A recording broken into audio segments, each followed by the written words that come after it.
So hello guys, कैसे हैं आप सभी लोग। आई होप आप सभी की बहुत अच्छे से तैयारी चल रही होगी। लास्ट के कुछ 50 डेज ही बचे हैं नीट एग्ज़ाम में। सो हाई माई सेल्फ संगीता और मैं SPMC बीकानेर से अपनी MBBS कंटिन्यू कर रही हूँ। इस साल मेरा 4th ईयर है। तो आज मैं आपको बताऊंगी कि कैसे मैंने 26 के स्कोर को 165 के स्कोर में चेंज करा था, कौन सी गलतियाँ जो थी मैंने करी थी और उनको कैसे चेंज करा था।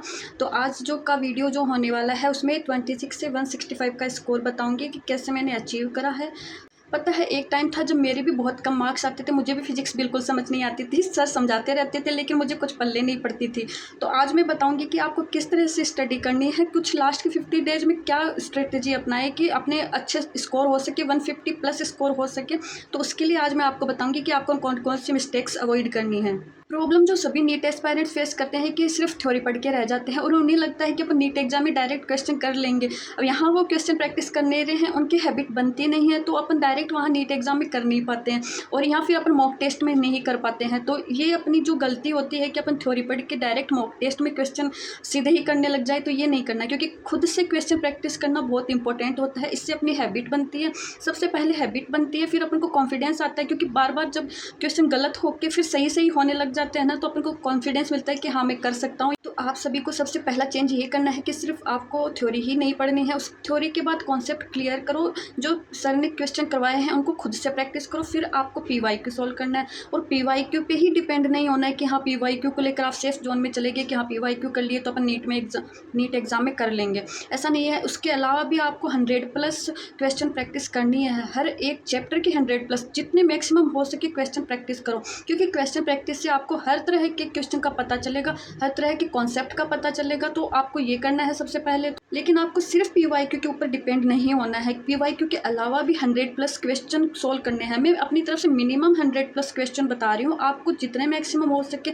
उतने क्वेश्चन प्रैक्टिस करनी है। मेरा ये होता था कि जब भी मेरा मन नहीं लगता था या मेरे को कुछ समझ नहीं आता था कि मैं क्या करूँ, मेरा दिमाग सा खराब रहता, तो मैं सिर्फ क्वेश्चन प्रैक्टिस करती थी, क्योंकि उससे अपने जो मतलब अगर वीक पॉइंट है वो भी पता चल जाएंगे, जो डाउट होते हैं वो भी अपन बाद में पूछ सकते हैं टीचर से। अब फिजिक्स में इंप्रूवमेंट का सबसे मोस्ट इंपॉर्टेंट जो रास्ता होता है या फिर जो सबसे इजी रास्ता होता है वो क्वेश्चन प्रैक्टिस ही होती है। क्वेश्चन प्रैक्टिस से अपन को हर तरीके के क्वेश्चन का पता चलता है, तो आपको वही करना है कि क्वेश्चन प्रैक्टिस कभी नहीं छोड़नी है, सिर्फ थ्योरी पढ़ के नहीं रहना है, क्वेश्चन प्रैक्टिस करना बहुत जरूरी है। क्योंकि हर अलग अलग तरीके के क्वेश्चन जब करोगे ना, और नीट एग्जाम में जब आप तुम्हारे सामने अलग तरीके के क्वेश्चन आएंगे तो आप घबराओगे नहीं।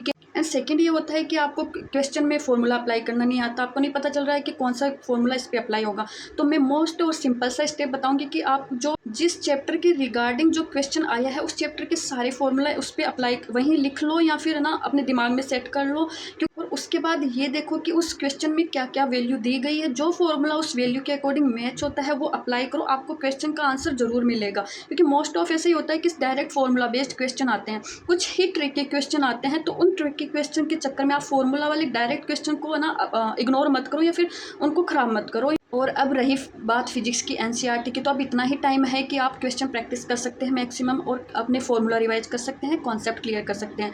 मोस्ट ऑफ टाइम ऐसा होता है कि आप जब क्वेश्चन प्रैक्टिस करोगे अलग अलग तरीके के, तो उसी में ही आपके जो थ्योरी वाले क्वेश्चन बनते हैं वो उसमें ही कवर हो जाएंगे। आपको अलग से NCERT पढ़ने की जरूरत नहीं है, क्योंकि इतना टाइम नहीं बचा है कि अब अपन NCERT पढ़ने जाए। तो अपने पास इतना टाइम है कि अपन क्वेश्चन प्रैक्टिस करें। मैंने भी अपने लास्ट टाइम में जितने ज़्यादा क्वेश्चन हो सकते थे उतने करें। मोस्ट इंपॉर्टेंट जो गलती करते हैं नीट एस्पायरेंट्स की, वो सिर्फ पढ़ने पे ध्यान देते हैं कि अपन पढ़ लेंगे, क्वेश्चन प्रैक्टिस कर लेंगे, ठीक है, अपन मॉक टेस्ट देने नहीं जाएंगे, या जो कोचिंग की जो टेस्ट सीरीज चल रही है उनको देने नहीं जाएंगे, उनको अवॉइड करने लग जाते हैं। मॉक टेस्ट देने से आपकी सबसे इंपॉर्टेंट जो चीज़ सुधर सकती है वो है टाइम मैनेज करना। टाइम मैनेज फिजिक्स के लिए, टाइम मैनेज केमिस्ट्री के लिए, बायो के लिए, बायो में कितना कम टाइम देना है या फिजिक्स में कितना ज़्यादा टाइम देना है, उससे आपको ये सब जो होता है मॉक टेस्ट से ही पता चलेगा। जितने ज़्यादा मॉक टेस्ट दोगे उतना ही आप में सुधार होता चला जाएगा। तो जो मैंने गलतियाँ करी है वो आपको नहीं करनी है कि आप सिर्फ थ्योरी पढ़ के रह गए या फिर आपने अपने कॉन्सेप्ट क्लियर नहीं करे, डायरेक्ट क्वेश्चन प्रैक्टिस कर रहे हो या फिर सिर्फ PYQ पे ही डिपेंड हो, उसके अलावा कोई क्वेश्चन नहीं करो। अब आपके पास सिर्फ लिमिटेड टाइम बचा है, उसको प्रॉपर यूटिलाइज करो, प्रॉपर अपना ध्यान सिर्फ नीट एग्जाम में लगा दो। 50 डेज में इतना अच्छा पढ़ो कि आपके ना 160+ स्कोर अच्छे से हो पाए। उसके लिए मैंने आपको स्टेप बता दिए कि आपको क्या क्या करना है। मैं वापस से रिवाइज कर देती हूँ। सबसे पहले आपको अपनी थ्योरी पढ़नी है, उसमें फॉर्मूला रिवाइज करने हैं, उनसे अपने कॉन्सेप्ट क्लियर करने हैं कि कौन से क्वेश्चन पे किस तरह के फॉर्मूला अप्लाई होते हैं। उसके बाद आपकी नोटबुक में जो क्वेश्चन करवाए गए हैं वो खुद से प्रैक्टिस करनी है। उसके बाद आपको PYQ सॉल्व करने हैं, जिससे आपको पता चलेगा कि किस तरह के क्वेश्चन बनाए जाते हैं।